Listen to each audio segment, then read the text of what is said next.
Hey guys, it's SD, your host of the Life Picks Relationship podcast, where people with all sorts of backgrounds, challenges, and life experience show us how they make their relationship extraordinary.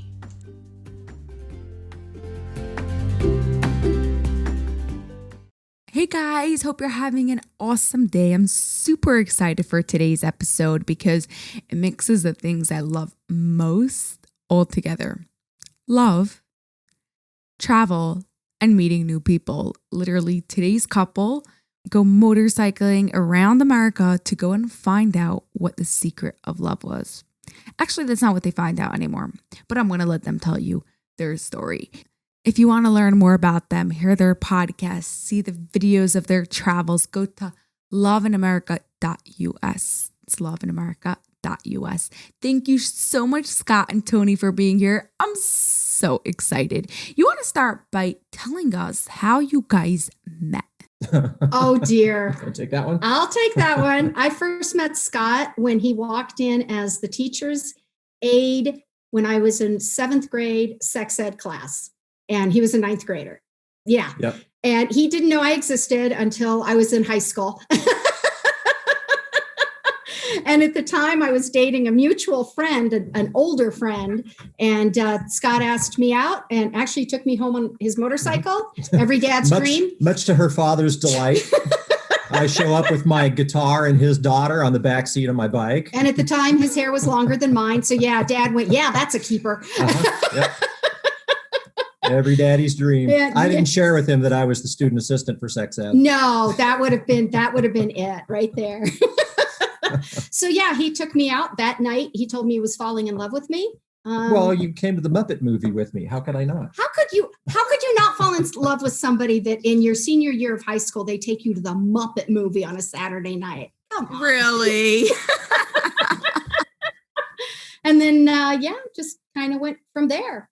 There's a lot more in between. For over 40 years now. Yeah. Well, since dating. Yeah, it's been over 40 years now. Wow. And how many years married? 30. It was 83, so 38. As of 38 July. in July. Yeah, Wow. 38 in July. Oh, wow. Okay. So having been married for so long, you want to start by start telling us a little bit about your project of traveling the U.S. Sure.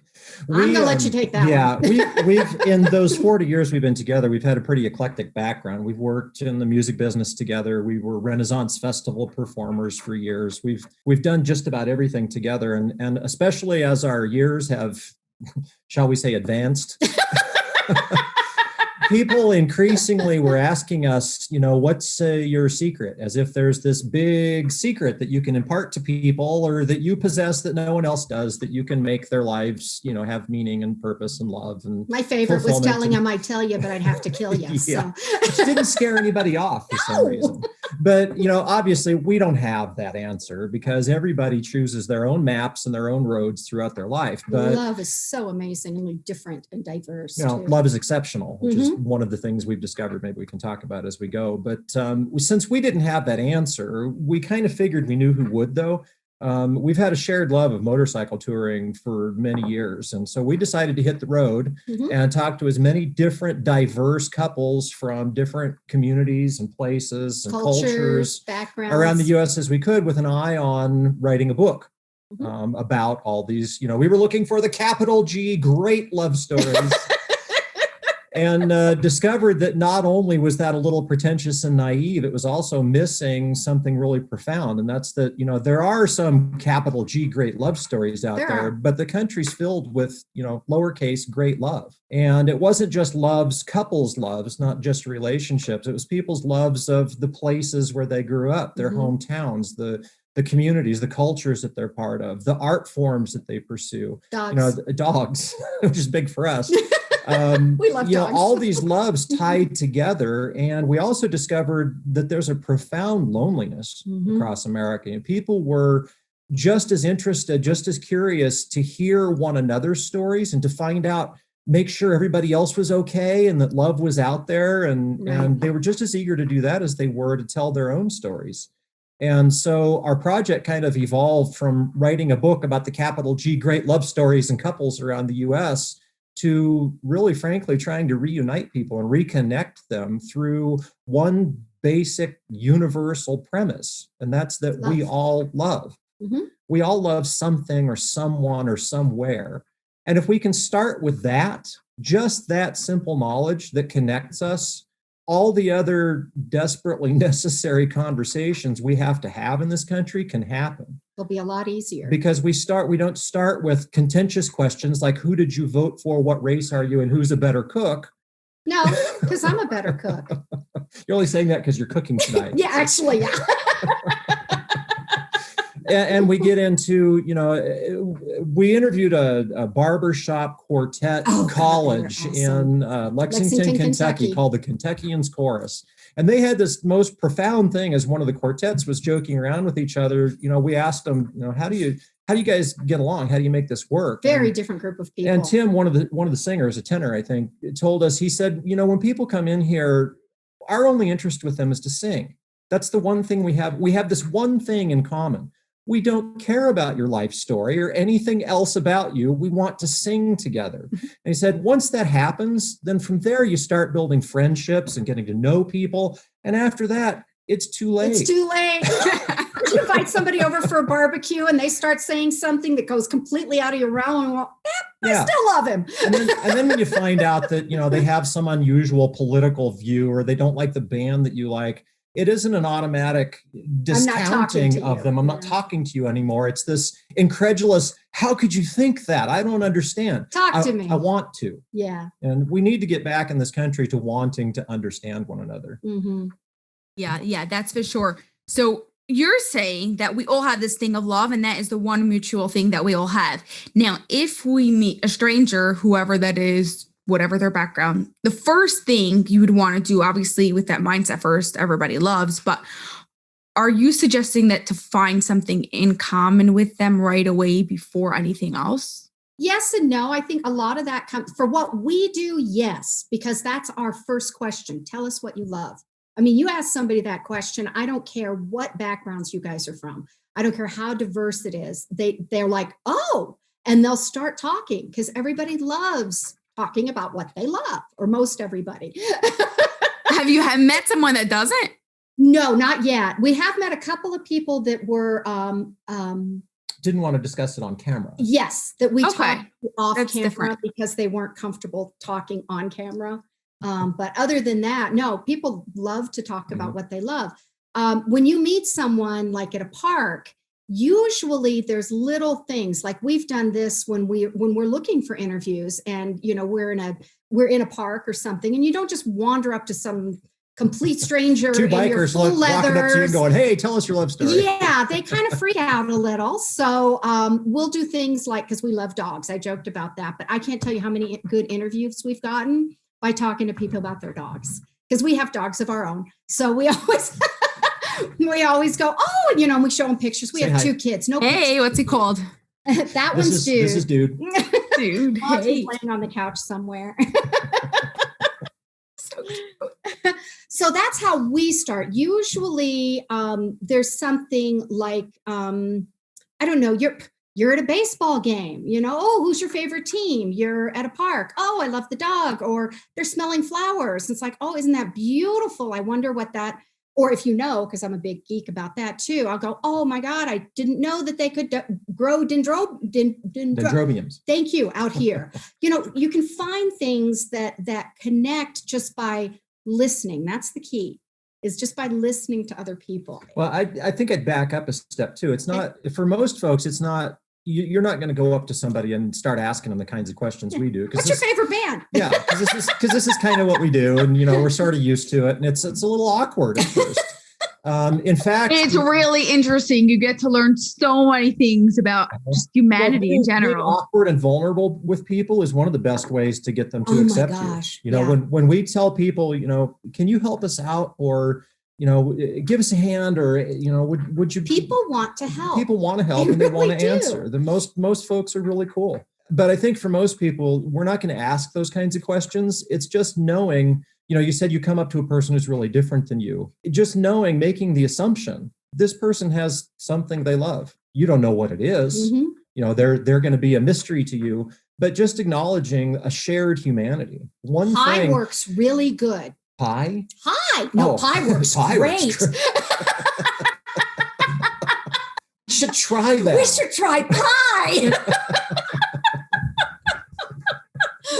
That's a technique I never thought of before. Yeah, but that's like candy little boy. I don't think that's going to work. Makes the saddlebags a mess too. They go in your saddlebag. Yeah, great. You have more room. But yeah, high works really good. I mean, I do that all the time. People used to, even before we started doing this project, it's just kind of the way I was raised, is if somebody walks by me, I just say, good morning, good afternoon, hello, whatever. That can strike up a conversation. If you're standing in line making jokes about it, is it just me, or is it always the longest line or the slowest line we end up getting into? Next thing you know, you're talking about somebody's dog, or, you notice they have dog food, or hi. She's a master of small talk. She's really good at that. I'm curious, as someone who usually cuts the small talk and goes like straight to the deeper stuff, like what's your biggest fears? Mm-hmm.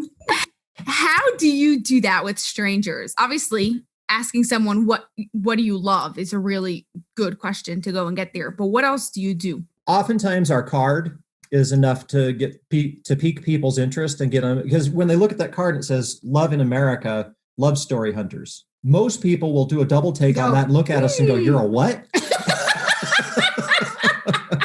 And then you're already in a conversation. Toni talked about how this kind of divisions come down. We were supposed to do, our first year, an interview at the Taos Pueblo in Taos, New Mexico. Taos Pueblo, for those that aren't aware, is the longest continually inhabited building in North America. There've been people living there for at least 900 years and probably over 1,000 years. But the people in the Taos Pueblo, the Tiwa speaking people, have no other resources. And this is not meant to cast aspersions or to sound negative, but they've used the only thing they had, and that was themselves.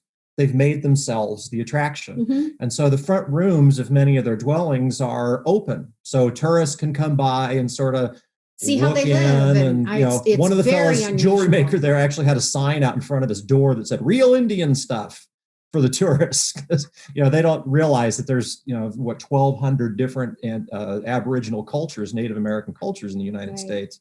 But these people, they've basically made themselves, I don't want to say a zoo, but a sort of an observatory. Yeah. And so Anglos coming into Native American cultures are generally considered kind of a commodity. Mm-hmm. You're there for a reason, but you're not really part of what's of the community there. And so the couple we were supposed to interview was an elderly couple. Mm-hmm. They'd been married, they're the longest married couple in the Taos Pueblo. Mm-hmm. But the fellow had broken his leg the night before and was going into surgery. And the lady we spoke with when we asked directions said he was cranky. He was cranky. And he was in no condition to do an interview. Talk about love. So, but we had ridden 600 miles to get there, and we had the cameras and everything set up. So we went to the tourist office. And we waited our turn in line. We went up to the lady. We handed her one of our cards, Scotte and Toni Burns, Love in America, Love Story Hunters. We said, we were here to talk to this couple, and, he's cranky. And so we're hoping. And she did the same thing. Yeah, he broke his leg. We're hoping maybe you could point out somebody else we can talk to. We want to know what makes life worth living here. What do you love? What's the greatness in your spirit that you find in this place? And this woman stopped. And she dropped her glasses. Up to this point, she had never looked us in the eye. No one in the eye. Because it's just $15. It's a tourist line. She's just processing the commodities. And she stopped what she was doing. She dropped her glasses and she looked at us and she said, "You do what?" And we explained to her, we're here to find out, we want your stories. We want to reach out and make these connections through the things that we love. We're doing what we love, which is asking you what you love. Uh-huh. And she said, "Just a minute." She put the whole damn tourist line on hold and started calling all her friends. To find us an interview. Trying to explain what we do and why she wanted people to talk to us. And we found that across the United States, from East Detroit to military bases, to ranches, to, all the places that we've traveled. Synagogues. Yeah, largely faith-based. Yeah, we have a lot of oftentimes, a lot of cops. A lot of cops. A lot of local newspapers. But we found no matter what the culture, subculture, race, ethnic background, once people get to that point of, you want to know about me, all that crap between us falls away, and it becomes a conversation. About me. What's your 10 favorite flavors? What, blah, blah, what's the top 10 list of 10s, that we get into conversations of, we want to know not just about you, but what do you care about and why? And people will completely, total strangers will, obviously, because they all are until we meet them, will completely open up, share some things where I've literally had to stop the camera and say, is it okay if we film this? And a couple times it's been no, but amazingly, many times it's been yes. Yeah, you really show that genuine interest in them, and there's that immediate rapport and connection, open up to anything right away. Yeah, it's well, and especially in the last couple of years, one of the questions, we found that our questions evolved. They matured as the project matured. Sorry, just how long ago did you start this actual project? 2014, and our first road trip was 12 weeks in 2015. Right. And so it's been, that was our longest one. We decided that was too long. We got a little burnt out after 12 weeks. We decided 6 to 8 is optimal. Yeah. 12 is long to be away from the so dogs. those questions have matured, and in the last couple of years we've started to include some more specific questions about bonding together as groups of people, not just what brings people together, what do you love, can you extrapolate from that and say, you've made these connections with your community, with your art form, with these other people, what message can we take from that to bring Americans together, to bring these disparate, separate people who now there's almost a sense of despair across America that, how on earth do we reconnect anymore? When you ask people that, they have remarkably similar responses. The things the ways that they found to love in their lives easily translate to how do we bring groups of people together. Although the rabbi in Montgomery did take his glasses off and give us a hearty, whew, that's a big question. Sit down. And he gave us a big answer. But, so what were some of the common answers that you got? Ordinarily, it's the same. The biggest one that we get is the same thing that is the biggest requirement in making a interpersonal relationship work. And I bet if I ask you this, you'd have just out of curiosity and as a thought experiment, if you had to say what's the one thing that's the most important in a relationship between two people, what would it be? Well, I think it's to genuinely care and respect and be interested in the other person, to go and. How would you know that they respect and care about you? That's something that you would just see if they would listen to you in their conversations. There you go. That's what we were trying to grab. Right. It's conversation. It's communication. Talking to each other. Yeah, I'm sorry. I don't mean to grill you, but it was interesting to see. She didn't know there was going to be a test. Most people. Well, most communication, because I'm a retired English teacher, and so I often draw back on that experience. 70% of our communication's nonverbal. It's facial expressions, it's reactions, it's breathing, it's body posture, the kinds of things that we communicate to people that show I care, I'm interested, I love you. I love you too. Haven't said that all day. What time is it? Yeah. No, but that communication is what people, when we say, how would you bring the love that you have for each other, the love you have for your community into America, and say, how do we come together again? It's got to start with communication. And that communication has been blocked because we put so many other less important questions in front of that conversation we have to have with each other. Like, who did you vote for? How much money do you make? What's yes, exactly. That's why. The most contentious question we ask, what's the greatest love song ever written? Oh, we've gotten people almost into fistfights over that one. Yeah, you don't start with that stuff. You say, I say that before communication comes self-awareness. Because you have to be aware in order to communicate. You could communicate from today till tomorrow, not get anywhere if you're not really aware of what you want for the situation, and how you could go about it. Okay, I'm going to have to jump in on this one. This is where love is exceptional comes in. We call love exceptional because for every rule that somebody gives or says this is necessary, we have found at least one couple or one person or group has broken it. And that would be on this particular one is Matthew and Katie. they were a couple. That was one of the ones where I had to put the mic down and say, is it okay for me to do this? Yeah. I think what what you put her in mind of was, we commonly hear this cliche about, well, you have to love yourself before you can love others. And that's, there are some things that are just accepted, like don't go to bed angry. Well, we can show you. No, not that. No, sorry. It's sort of an idiom that we hear. So, right. So the self-awareness with them is without going it, because it is kind of a long story, especially when I tell it. But we met these two sort of accidentally when we were in the Twin Cities, and he's this big, burly, bald, tattooed guy. They were in their Matthew and Lindsay.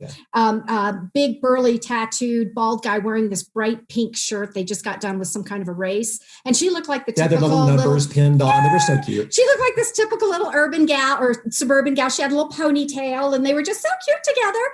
And as we're riding away, Scott, we had a rental car for that one, and as we were that's another story. But as we're driving away, Scott says, oh my gosh, I bet they would have been fun to talk to. I said, you're right. So I jumped out of the car. She jumps out of the car in the middle of Minneapolis traffic. It was stopped. I waited for you to come to a stop. Yeah. So chase them down the road. Well, it turns out the way they met was he was a dealer. She was a junkie. And he had paid her then boyfriend half a gram of meth for her phone number. They dated for like 2 weeks. He got busted, went to prison for 3 years. She showed up with a lawyer for him. He was in prison. They developed their relationship in prison. He got clean. She got clean. When he got out of prison, he ended up going to live with her and her parents. Her father's a minister. In this whole length of time, they got married. He took her name because he wanted a complete and total change of his life. He wanted complete, and he had no connection with his family like he had with hers. He is now a youth pastor. I think she works in tech, but these are two people that hated who they were, hated themselves, and through that bond of love grew as individuals. They redeemed each other, and they became the full people, the whole people, the self-aware people. But that wasn't until after. So there's exceptions, and that's why we love love. There are guidelines. There's some guidelines. You can handicap your success in love, but there's no rules. Yeah, we decided there's no rules. Okay, but do you see what I'm saying about in order to communicate, you need to first have to know what you're talking about? Oh, yes. Right. Well, and you also need to, and that's a big thing with me on communication. I say, as I just interrupted everybody, you have to listen. But that really is a big key thing, is if you're not just waiting to talk and you're actually listening to the other person, absorbing and contemplating what they're talking about. When you ask a question, hopefully it's not, well, why the hell do you think that? Hopefully it's, okay, so I get that piece. Here's where I'm coming from, and that does not meld with me. Let's see why. And that's where communication really starts to come in. And it really is important. I'm sure even with the two of them, even with Lindsay and Matthew, why do I have such a hard time with his name? The garlic fumes from cooking. It is. But even with Lindsay and Matthew, I'm sure that there was, without actual personal self-aware, or they could be very self-aware, which is why they really hated who they were at the time. Or maybe that is why they opened up and were able to let that love in, from which they were able to grow as people.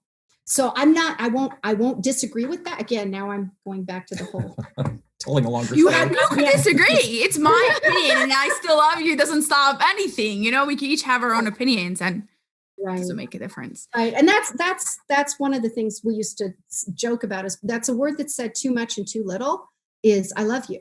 You know, it's what we asked one person what they loved. Was it the monk? Was it the Buddhist monk in the Greek restaurant? Oh, in Des Moines? Was that the one where we asked him about love?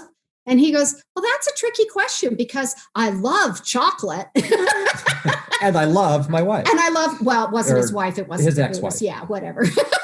But yeah, it was, or I love the Buddha, or how do you differentiate between that? And love is a very complicated word for only being 4 letters. Well, and that was, this is kind of an aside, but it's an interesting aside. We interviewed a fellow on the Rosebud Reservation up here in South Dakota year before last. His name's Greg Greycloud, and he runs an organization called Weecha Ogly. And I don't know how familiar you are with the plight of Native women in the United States, but the rates of domestic violence and disappearance of Native women is the highest of any ethnic group in the United States. And so Greg maintains that men in Lakota culture have suffered a cultural wound. Their spirits are incomplete. And so in order to sort of make them whole and reteach them how to love again, he's pairing them with abused horses and teaching them, having someone that loves you, that depends on you, that is completely, I don't want to say subservient, but reliant upon you, is reteaching these men, how to have those kinds of positive relationships. And when we asked Greg, because we're trying to, every time we get a non-English speaking or a bilingual culture, we want to know how to say I love you. And I think we've learned how to say I love you in about 30 some different languages. And when we asked Greg, how do we say I love you in Lakota? We discovered there's no word in the Lakota language for love. There's no single word that means love. They have phrases that roughly translate into the desire to make someone part of your family, or a sense of connection with the people that are around you, commitment, or a sense of unity with the world around you, which are all sort of different aspects and facets of love that we need all these words to say. They've differentiated them, because one of the questions we ask people around the United States, and one of the most fun questions, is to define it. Yeah, define love. Is love? If someone didn't know, they had no reference, and you had to explain it to them, this is what love is. What is it? Well, the Lakota realized that that's an impossible question, because you can love your wife and you can love ice cream and you can love the idea that they're different, but those things are all different flavors, different types, different measures of love. So the Lakota have said, okay, rather than just leaving it up to everybody to sort of guess for yourselves, here's what each kind of these love is. So now we know what we're sharing. Yep. That's so Sign smart. language is very similar too. Oh, American Sign. Yeah, American Sign is very similar too. That was a good story too. That was a great story. Sorry. Sorry. We've met a lot of people. Yeah. Best stories. Okay, now you mentioned earlier that there's no rules for love, but there are guidelines. What are some of the common guidelines you've come to realize? One of the ones that I really liked, if we're going to talk relationship love, and I'm jumping back to Matt and Lindsay, but they're not the only ones that said that. I was thinking of Rick Hale too, Pastor Hale. Okay. But Matt and Lindsay had a comment that I thought was beautiful. They said when they got married, they decided that they would no longer have any more gorillas in the room. So if there was something going on, even if it was painful to discuss, they would discuss it. So no secrets, and also not just no secrets, no hard feelings. If something's really bothering you, tell your significant other, your kid, your parent, your friend, because once you can talk them through and work it out, it's amazing how much closer together that'll make you. But she also said they locked the door. And once you lock the door, you have to discuss those difficult things. You have to deal with what's in the room. Divorce never is an option. Yeah. You don't want to deal with a mad gorilla the rest of your life. The door is locked. You have to deal with that gorilla and make it pacified. You make it. Yeah, the lock is makes it really concrete. Like right now, we're focusing on this and nothing else. Exactly. Where I thought you were going was Rick Hale. Rick and Mary Hale. The other one. Rick and Mary Hale are they're mega church builders. We interviewed them in Roswell, New Mexico, and this is what they do. She's the band director and he's a pastor, and they build these multi-million-dollar, huge sort of evangelical or right-wing temples to everything. Yeah. And they're beautiful, gracious they're people. Really they were really nice. But we asked Rick, because we said our questions had evolved. When we first started, we asked the all-time stupidest question about love. The same one we'd been getting. What's the secret? So we asked Rick this dumb question, what's the secret to your relationship? And this is when we realized that we needed to grow up a little bit, because he looked at it, he says, there's no secret to love. You be kind to each other and you do it for a really long time. And I went, there you go. So there you go. Okay, we need to rethink. But you asked for, I can't give you guidelines for relationships and happiness and life and love and what makes people happy and joyful, because those are going to be different for everyone. But I can say we discovered one universal thing that makes people unhappy in both their lives and their relationships, and that's comparisons. Comparing yourself to others. Comparing your relationship to someone else's relationship, your job to theirs, your life, where you thought you'd be 30 years ago to where you are right now. These comparisons against what the value of your body shape, compared to other people. Yep. Comparisons almost always end up making people unhappy. And will often destroy relationships. Oh, yeah. Because we are so different. And Scott's a wordsmith, and I can massage stuff, but I am not a writer like he is. And I'm okay with that. Sometimes it's a little hard because I'd like to be that way, but I'm not. Scott's not. Well, there's some other things that you're really good at. Exactly. Some of them are. He doesn't do small talk. I can be friends and get somebody's entire life story within 10 minutes of meeting them. I don't know why. I told Scott, maybe I should have been a bartender or a psychiatrist. I don't know. She works the room. I write about it. Yeah, that's kind of it. So, okay. It's just saying everybody's unique and different. And if you look at the uniqueness, not as how do I compare to it, but in and of its own self and go, that's really cool. It makes things a lot easier just in life in general. That's for sure. Yep. It's certainly in relationships. So, okay, sorry. Don't be sorry. How has this journey, this project, affected your own relationship? You gonna let me take that? Go ahead. Okay. The first one I've got to say is because I like people. And I tend to be the one that doesn't, for the most part, speak up if it's something that, to me, I pick my battles, and sometimes it's just not a big deal. So I know a lot more forthright people that don't understand that and don't particularly think that I'm strong. I'm vocal enough, not him, because he knows me. I'll see that look. What? But one of the things that from after Matt and Lindsay again, it wasn't just them, but they're on the front of my brain about telling somebody when something's bothering you. And I thought, I don't really do that. I need to do that. So for the next 3 days, every time Scott did anything or said anything that bothered me, I'd tell him. And he was like all of a sudden attacked from all sides. And then after about 2 days, he just stopped. I don't remember what he was doing. Something else I told him bothered me. And he set it down and he looked at me and goes, is there anything I'm doing that doesn't bother you? And I went, oh, I guess I have to include that part too. So I think it, in my opinion, I think it helped to expand our relationship because we are very much us. We don't do comparisons. We don't say, oh, so-and-so does this, we should be doing that. We're very insular in some ways that way. And I think seeing the way other people connected and communicated, either with each other or with their surroundings, I really think, in my opinion, I think that helped us get closer together because it made us go, hey, that seems really odd. And I don't think I'd try it, but I get it. And so I don't know. What do you think? Mine's pretty simple, and it goes back to what I was saying before about comparisons. The time that we've been really fortunate to have spent years together in the Colorado music business, the Renaissance festivals.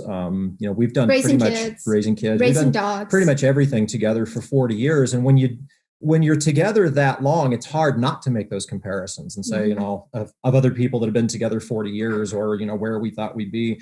Well, traveling across the United States for 5 or 6 years and collecting stories about all the myriad different ways people can love and live their lives is the, I don't want to say quickest, but probably the most efficacious way of eliminating your need to make those comparisons because you realize how meaningless they are. Yeah, because they're so vast. So you start realizing, this moment right here, right now with you is cool.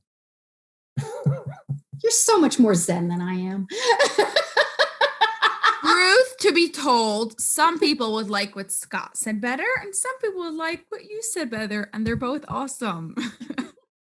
That's it. We need both of them. So how have your kids thought anything of this trip, of this adventure of yours? I think they originally thought we were crazy. Well, they've known that. Well, I was going to say, they probably thought from the day they were born, thought you were crazy. Well, we had our kids pretty early on in our relationship. So they're both in their mid-30s now. Yeah, our kids are adults now. So yeah.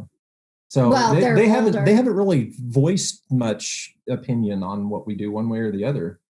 No, I'm trying to think. We got Jim motorcycle riding, and our daughter is a history teacher in Denver, and she has a major or a master's degree in Spanish, and she travels. She teaches Middle Eastern dance and flamenco, and she travels all over the world, and so she has all these international multilingual friends, and she does delight in people telling. She said yesterday we talked to her, she says somebody in Morocco wrote her and saw one of our posts on Facebook and said, "Your parents are actual bikers?" And she went, "Yep." Don't mess with me. So, but as far as the project itself, I mean, we've done so many unique and different things. Really, I don't think the kids. Yeah, because after having been, we're fortunate that we've got many people in theater, acting, music, a pretty eclectic background of people that they've been familiar with. So your parents becoming love story hunting philosophers, motorcycle touring photographer, videographer, documentary makers really wasn't that weird for them. They went, "Oh, cool. Let us know when you're back." Yeah. Another project that you just do. Yeah. And how long do you see yourself continuing to do this? Well, that's been a disagreement because I'm not sure I ever want to ride a trike. I want to stay on 2 wheels. So I'm guessing 80, 90 years old.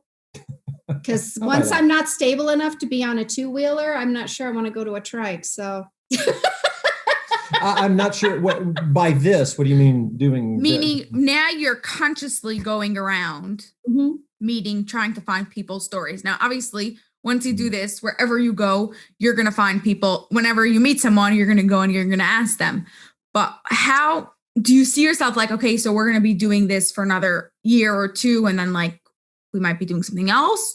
Or you're like, okay, we'll continue this until we decide.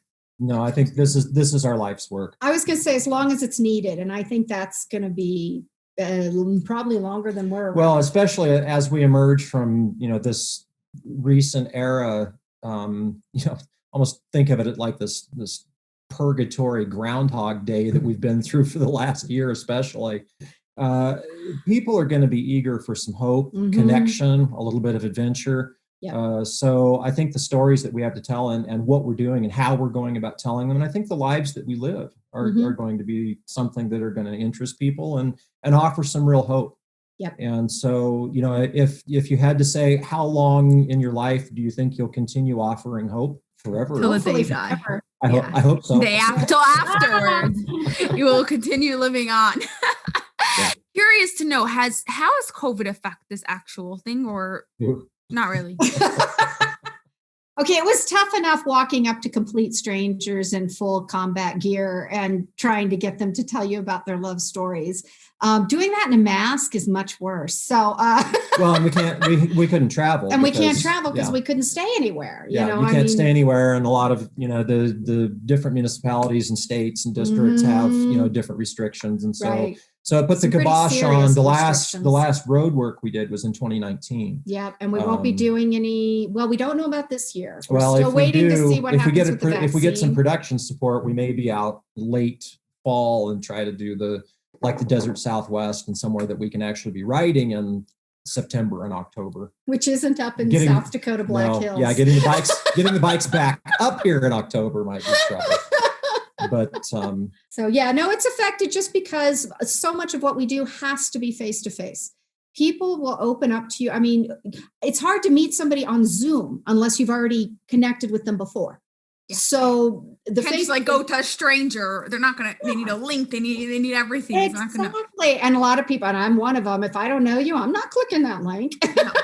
Please no. And our recovery, because we both caught it too. So and I'm still recovering. Our recovery from it kind of put the kibosh on our work for a while too. Yeah. And she's got, I'm a long hauler. She's a long hauler. She's got lingering symptoms that are just continuing on. It's the gift that keeps on giving. So hopefully by the time we hit the road again, she'll be totally recovered. God, I hope so. Yeah. Because I can't ride if I'm dizzy.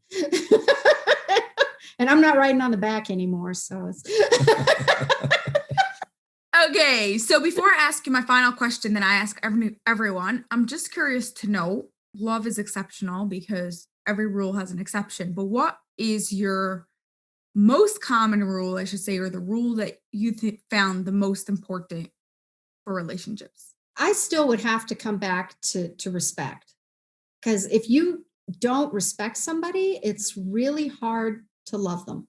I'm obviously taking away like family members, because love is then the emotion and almost the obligation that you love, like your crazy Uncle Joe. But you may not want to sit down and have coffee with the guy. So in a chosen situation, I think respect is a huge piece of it. You're not going to say that, are you? That wasn't what I was going to say. Okay, go for it. See, I never know what he's going to say. 40 years, I never know what you're going to say. Without going through the entire piece, one of the pieces that I wrote we're writing a book. Our book, Tales from the Heart of America, is going to come out probably next year. I'd written a piece on why I believe, we've heard the term before, God is love. And I think it works in the inverse as well. Love is God. And I wrote a piece about, why I justify that without getting all metaphysical and stuff. But I think part of the character of God, or how we react if we actually saw God, would be a sense of awe, a sense of wonder of, oh my gosh, look at this enormous God. And I think I think for love, if love is God, we should react to love the same way. So if I had to say, here's your rule for love, don't lose your sense of wonder. Love is the thing that binds us together. It's, Martin Luther King said, when I talk about love, I'm not talking about emotional bosh. I'm talking about the universal guiding principle of, he called it, I can't remember the exact term, but the Hindi, Islamic, Christian, Judeo principle that binds us all together. I say that is awesome. So each time, the kids that I taught, our kids, each other, the dogs, what we do, each time I find myself having that sense of gratitude, I find it's based in awe, that sense of wonder of, look at this thing we're capable of doing and experiencing and having. And if you don't lose that sense of wonder, you can't stop loving anyone. I love that. I love that so much. Awesome. Okay, so for our final question, how would you describe an extraordinary relationship without using these three words? Love, connection, and for you, I want to put in exceptional. That's funny because we ask the same question to people. What question? One of the questions we always ask couples is, if you had to tell the other person that you love them without using the word love, how would you say it? How would you say it? How would you answer that question for yourselves? That is so funny. Honestly, once you said that about the awe, that was kind of it. There is, I wake up in the middle of the night and he's there, and all I can think is, oh my gosh, how lucky am I to be in this place? How blessed, for lack of a better word, can I be? It's hard because sometimes it's just how you see things. My whole family was completely freaked out, especially now that I'm a long hauler, when I got COVID. And all I could think is, I was so lucky. I mean, I could have been, I've had friends that have passed away. and they're going, you were lucky? And I went, it could have been worse. Motorcycle accidents could have been worse. So part of it, I think, is just, I think that people in relationships, an excellent relationship is, I'm going to steal yours, retaining that awe and having that gratitude of not, and I hate that. Well, it could be worse. Well, it could. That doesn't mean, you're not saying it from the could be worse part, but like, I'm so lucky it was this, like, it was only this. It wasn't that bad. It was so good. Yeah. I mean, it was. I can't answer your question without breaking the rule because break the rule. Yeah. And again, there's English teacher in me exceptional and there's exceptions, so you can't answer the rule. There you go. Yeah. No, the English teacher in me, I also taught history for a time. And I think back to Descartes' line when he was trying to prove his own, he said, if we're going to doubt everything, that makes everything meaningless. We have to find the one thing that cannot be doubted. Otherwise, everything's unreal. And that's where he first posited the idea of, I think, therefore I am. Meaning I have thoughts. So even if I'm being deceived, if, the devil's trying to and he was deeply religious Catholic, he said, even if the devil's trying to deceive me that I exist, the fact that I can think that proves that I really do. So that's the one thing that he decided couldn't be doubted. I think, therefore I am. But I think he was off because love defines who we are as human beings. So if I had to say, the one thing that defines us is I love, therefore I am. This is why he's the writer. And this is why everyone talks to her at parties.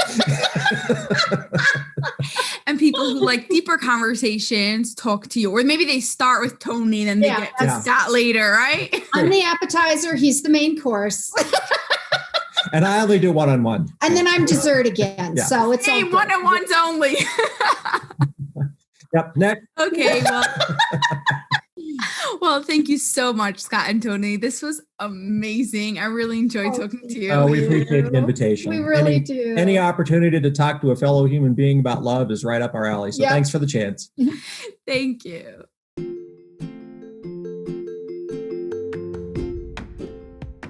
Did you enjoy that episode? Could you do me a personal favor and subscribe and leave a review? It would mean a lot to me. Thank you so much and have an awesome day.